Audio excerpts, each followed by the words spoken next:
שלום לכולם וברוכים השבים לעוד פרק של שטוחיסט אחד בשבוע. שוב הגענו לפרק שהמספר שלו מסתיים ב-4 או 9, מה שאומר שאנחנו חוזרים אל הזוועה האורקולית שנקראת ההיסטוריה של העולם השטוח ואל קולו המשמים של אריק דובאי.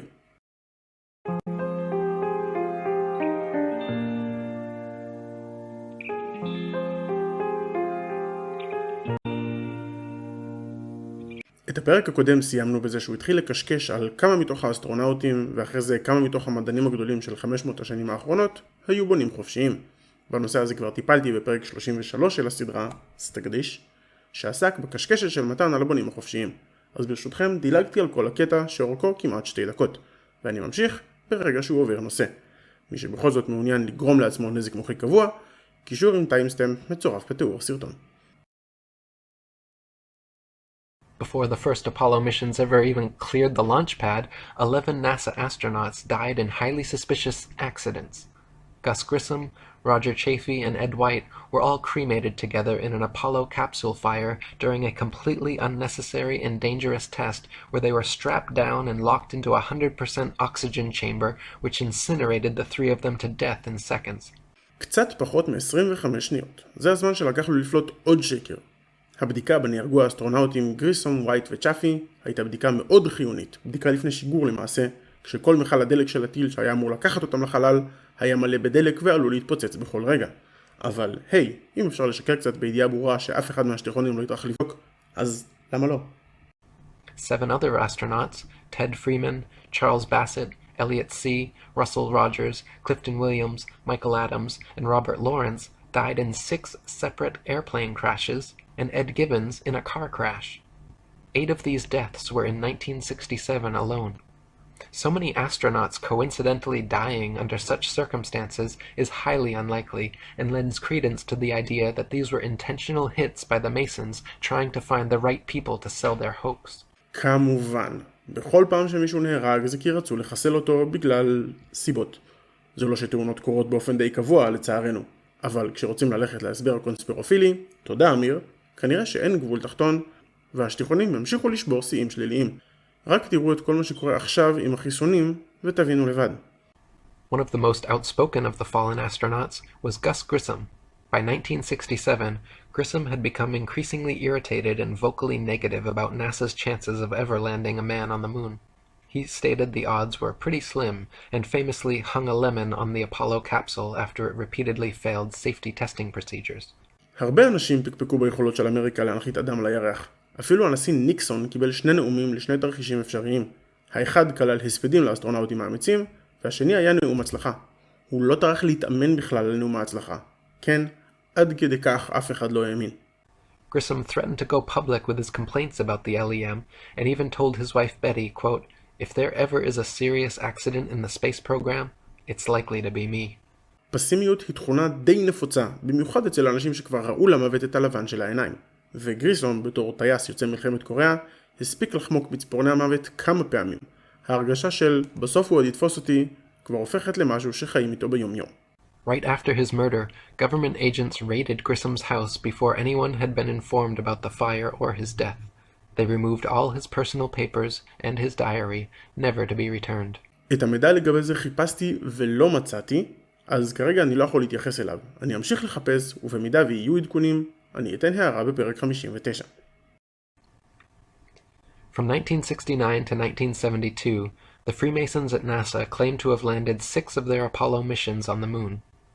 With this ingenious deception, a bit of rocket technology, a bunch of lying Freemasons, and photographs taken through a round window, with this one psyop, NASA managed to convince nearly everyone on Earth that they live on a spinning ball. כמה פעמים נצטרך לומר לכם?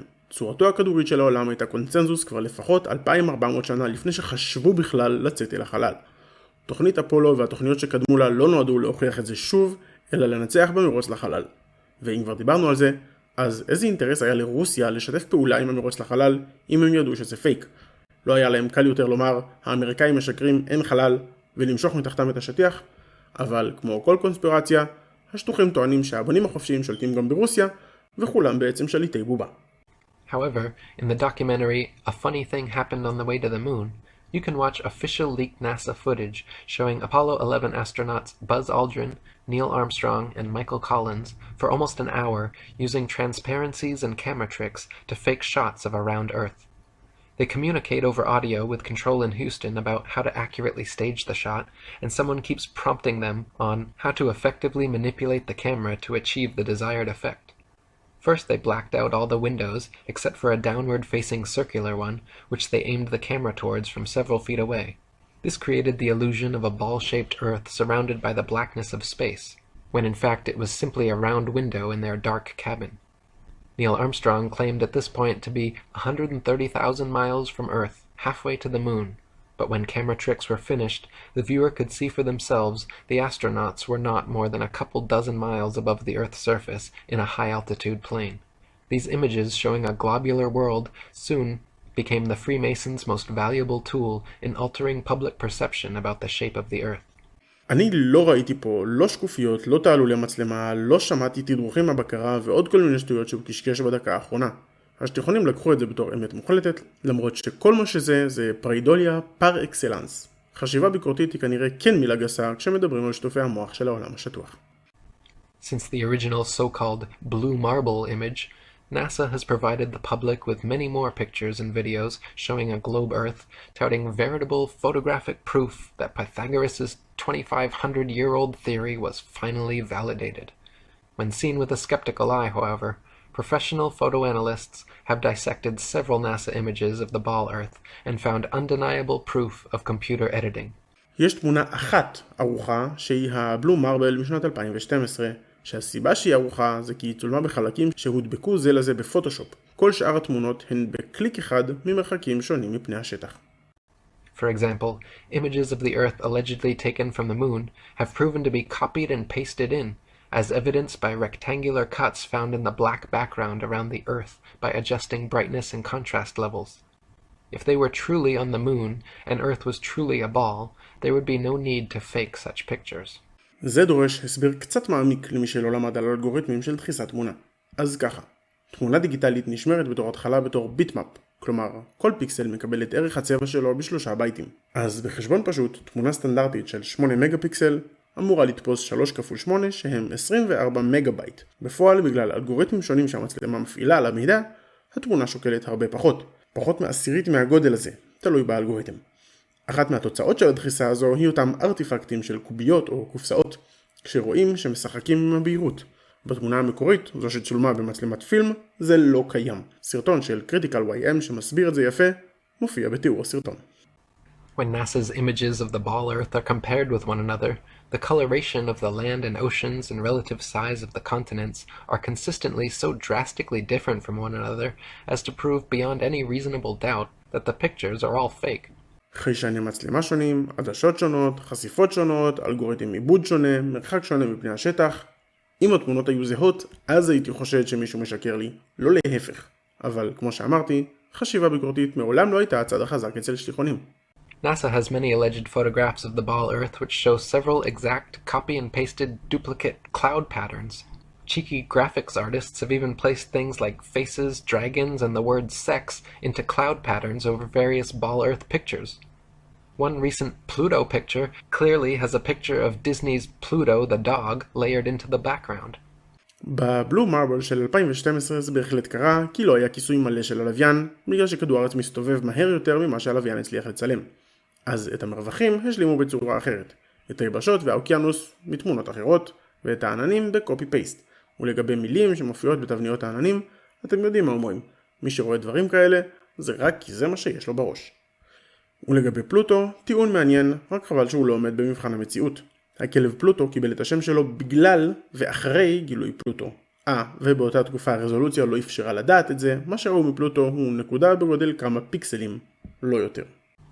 On a clear afternoon, during a waxing or waning moon cycle, it is possible to see the blue sky right through the moon. For centuries, stars and planets have often been seen and recorded, even by the Royal Astronomical Society, to have been seen through the moon.